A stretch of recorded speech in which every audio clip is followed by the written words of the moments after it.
Wesh la mif, ça fait un moment que j'ai pas fait de vidéo et aujourd'hui on va rattraper un peu tout ça. Dans ma vie précédemment, j'ai déménagé avec mon petit com en octobre pour venir finir mes études de droit à Vilnius. On s'y plaît bien et après 2 quatorzaines, on y a même acheté un appart. Je suis en train de terminer mon année scolaire et il me reste que 2 mois de cours. Et là, il faut que je trouve un travail. Donc la première étape dans ma recherche de travail, et c'est celle sur laquelle j'ai le plus procrastiné, et c'est faire mon CV et ma lettre de motivation. Et une page LinkedIn. Et un truc qui a été un peu difficile dans ces 3 cas, c'est que j'ai pas d'expérience professionnelle. Et donc en fait, j'ai eu un peu de mal à combler et je pense que c'est pour ça que j'ai mis autant de temps à m'y mettre. Et j'en ai parlé avec mes profs où je disais, est-ce que c'est pertinent de mettre que j'ai une expérience au resto ? Ils m'ont dit oui. Et donc voilà, j'ai fait CV, lettre de motivation, mon profil LinkedIn, tout ça est un petit peu vide. Ouais, c'était la première étape. Je suis en train de m'occuper de mon CV. Le truc un petit peu tricky avec mon CV, c'est que j'ai aucune expérience professionnelle dans le domaine juridique et c'est un peu difficile à justifier. J'ai une raison, c'est que j'ai été serveuse pendant tout le long de mes études. J'avais un petit peu peur qu'on me dise « Marie, mais pas que t'étais serveuse, c'est pas ouf dans un CV. En travail en général dans le domaine juridique. » Mais en fait, le prof avec qui j'en parlais me disait « Le truc, c'est que tu le mettes ou pas, on va te poser des questions parce que comment tu justifies que t'aies pas d'expérience professionnelle? Comment tu justifies que qu'est-ce que tu faisais pendant tes vacances, tout ça. » Donc je vais faire ça. Et non seulement j'ai pas d'expérience juridique, mais en plus j'ai jamais été impliquée dans des activités type volontariat ou association ou quoi que ce soit. J'ai pas grand chose en fait à rajouter à mon CV. Dans les consignes que j'ai, il faut que j'arrive à adapter mon CV au domaine dans lequel j'ai envie de faire mon stage et que je le mette en anglais. J'ai commencé à m'attaquer à mes lettres de motivation. Je procrastine pas mal sur ça. Et en fait, je cherche plus un travail qu'un stage parce que je suis en 5e année de fac de droit. J'ai besoin d'une expérience professionnelle pour valider mon master, mais j'ai pas besoin que ce soit un stage spécifiquement, ça peut tout à fait être un travail. Donc il faut que je fasse ça. Il faut que je fasse des lettres de motivation et que je commence à envoyer un petit peu partout. Et là, je me suis dit que j'allais me concentrer sur juriste d'entreprise et legal officer. Travailler genre dans une grande firme, ça me fait un petit peu bizarre de postuler un travail avec aucune expérience. J'ai pas un max de confiance en moi pour me vendre pour un travail. Donc voilà, je vais faire ma lettre de motivation. Ensuite, la deuxième partie qui est un peu le truc le plus laborieux, la recherche, vraiment l'étape chercher un travail. Comme maman me l'a rappelé, chercher du travail, c'est un travail à plein temps. Est-ce que c'est ça qu'on dit ? Et c'est vrai, franchement, et je passais des après-midi où j'ai l'impression d'être complètement improductive parce qu'en fait, franchement, scroller des offres d'emploi, ça me fait le même effet que scroller sur Insta. T'as un peu l'impression de rien faire quoi. J'ai trouvé quelques sites qui étaient pas mal. Au final, j'ai vachement alterné entre LinkedIn, un site qui s'appelle Work in Lithuania, qui est vachement bien parce qu'en fait, donc c'est un site qui est fait pour les gens qui veulent travailler en Lituanie, mais qui sont pas lituaniens, donc tout est en anglais. Et alors ça, c'est trop pratique parce que le nombre d'offres d'emploi, on te dit ouais, c'est bon, c'est en anglais, mais il faut parler soit russe, soit lituanien. Enfin ouais, super pratique. Et donc je cherche quoi. En plus, mes projets, ils étaient très changeants parce qu'à l'origine, je voulais faire ça dans une institution européenne, en me disant c'est l'occasion, c'est un peu difficile de s'y infiltrer et que tu vois, un stage, c'est un premier pas dedans. Et qu'en plus, franchement, c'est une bonne expérience, ça m'aide à savoir ce que je veux pas. Et donc c'était mon plan de base, sauf qu'il y a plein de positions qui ont été fermées du fait de la crise sanitaire. Je pensais essayer d'avoir un stage dans l'Institut européen for Gender Equality, qui est à Vilnius. Et en fait, pour l'instant, il n'y avait aucune position qui s'ouvrait et je me suis dit, c'est trop risqué. Pareil, discussion avec mes profs, changement de plan. Je me suis dit, je vais pas chercher un stage, je vais chercher un travail. Parce que j'ai 25 ans et qu'il est temps.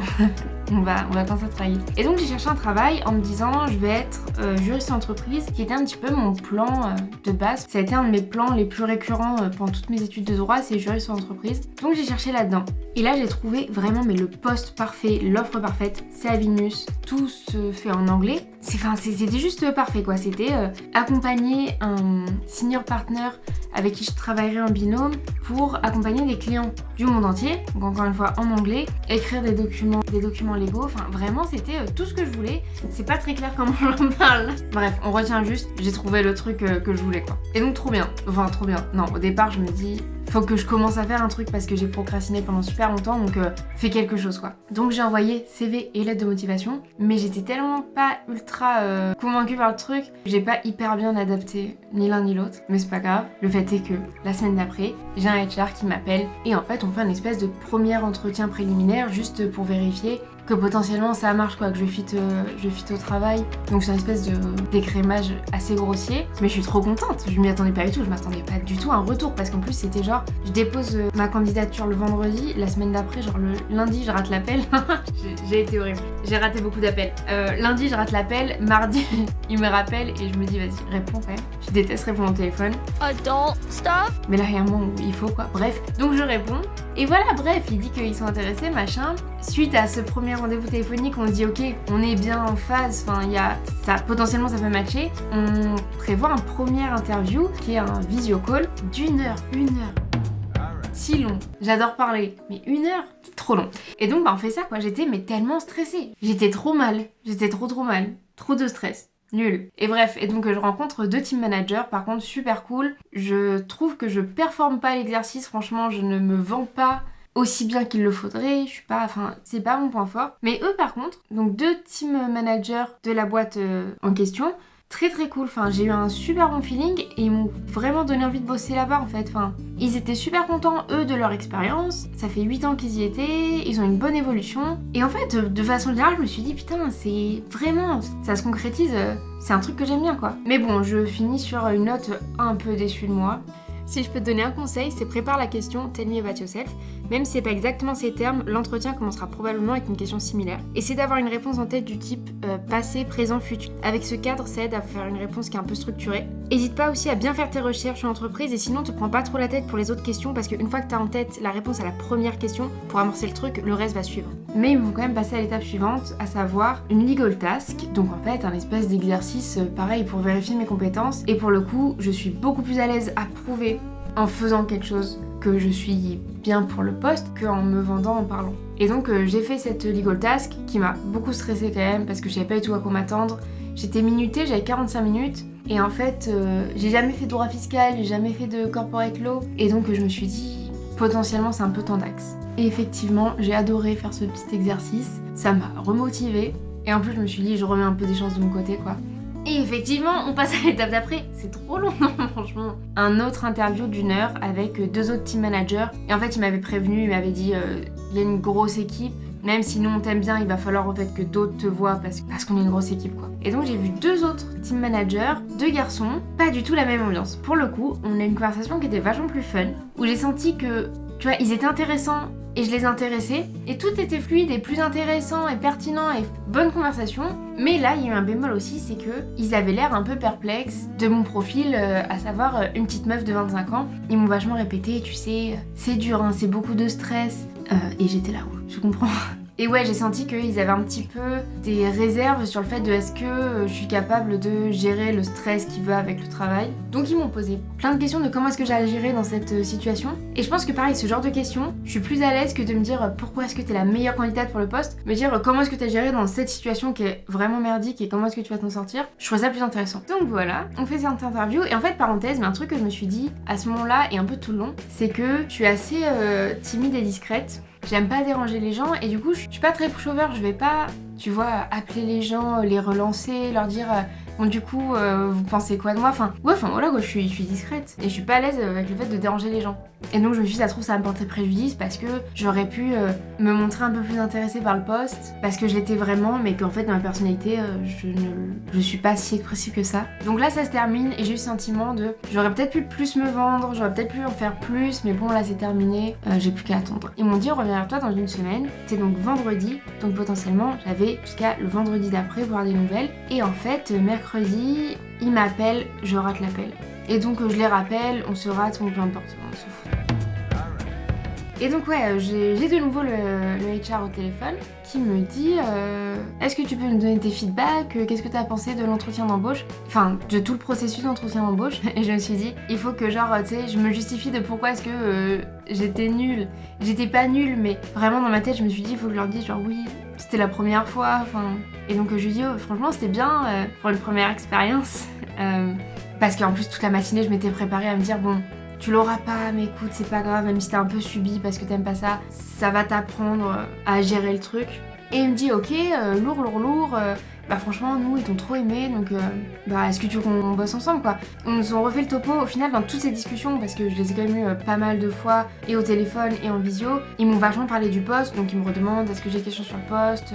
Enfin bref on me reparle de tout ça, je dis non enfin c'est bon, chaud, on y va. Il m'a dit ok on t'envoie le contrat dans une semaine. 2 jours plus tard j'ai le contrat, franchement ils sont ultra rapides. Tout a été très rapide, je suis assez contente parce que en soi il y a beaucoup d'étapes, c'était assez long, mais une fois que t'es dans le truc c'est rapide quoi. Et donc j'ai signé le contrat, c'était fait. Et après j'ai eu plein de documents à remplir en fait. Il me manque des trucs parce qu'ils me demandent mon carnet de santé, ils me demandent mon personal code qui est un truc en fait qui est très spécifique à la Lituanie, enfin en tout cas pas un truc qu'on a en France, que j'ai pas parce qu'il faut que je demande la résidence ici.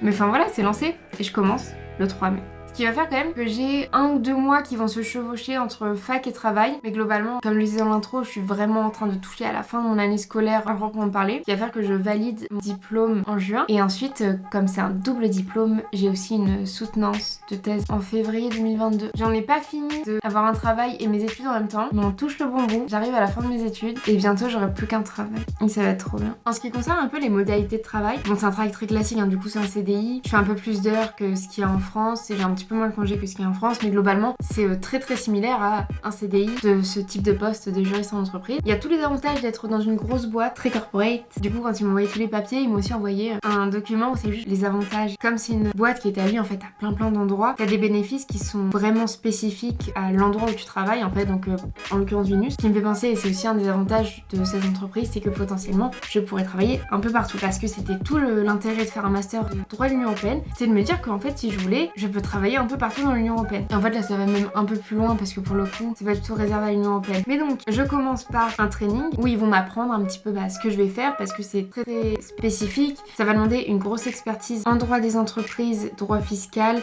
tout ce qui est attrait autour de ça. Et je commence en télétravail. J'en parlais avec ma soeur au téléphone qui me disait que c'était un peu particulier de démarrer en télétravail pour ton premier poste. J'y avais pas pensé. Parce que je pense qu'en fait je commence un peu à m'habituer au fait que ça m'a même pas étonné télétravail. Nous en Lituanie le confinement c'est jusqu'à fin juin, donc c'est télétravail jusqu'à fin juin, mais c'est très probable que ça se prolonge ou qu'en tout cas comme c'est un petit peu l'ambiance de l'entreprise d'être très flexible dans tes horaires. Déjà ils me disaient en fait dans les interviews que c'est très probable qu'on continue à avoir du télétravail soit un peu choisi, soit pas tout le temps, mais potentiellement c'est quelque chose qui va durer dans le temps et qui va perdurer après la pandémie. Et je suis ravie parce que déjà j'adore être chez moi, je prends le temps gagné de trajet à faire et qu'en plus j'ai pas de vêtements.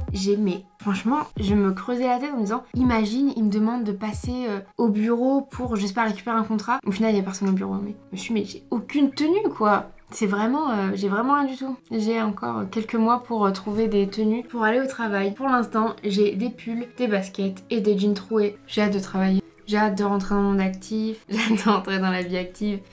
J'ai hâte de plus être une étudiante. Pourquoi il n'y a pas un seul mot que je pense correctement ? J'ai hâte de plus être étudiante. Franchement, j'ai trop hâte de travailler. Là, je m'imagine avec mon ordi envoyer des mails. Putain, ça se voit que je sais pas très bien ce que je vais faire.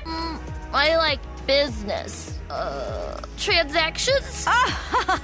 Je dis que je suis pas forte pour me vendre parce que c'est vrai, mais par contre j'ai grave confiance en mes capacités quoi. Et pendant tout le truc en fait ce qui m'était un peu mal à l'aise c'est que je me suis pas préparée pour ça. Moi j'ai fait une L3 à Sciences Po, j'ai pas fait une L3 droit des entreprises. Et des fois je me dis j'aurais peut-être dû quoi. Mais du coup je leur ai vraiment dit non mais moi j'apprends trop vite, ça va le faire etc. Mais c'est vrai que pour être honnête pour l'instant ça me fait rêver, mais je ne comprends pas tout à fait les tâches que je vais devoir faire. Mais j'ai grave hâte, franchement j'ai grave hâte. J'imagine tellement être là à répondre au téléphone, envoyer des mails, à faire des contrats, à devoir gérer des clients. I went to the stock market today. I did a business. Alright. How it works, so basically you buy something, then you provide on some medicine. Brilliant, so Mary, thank you a lot.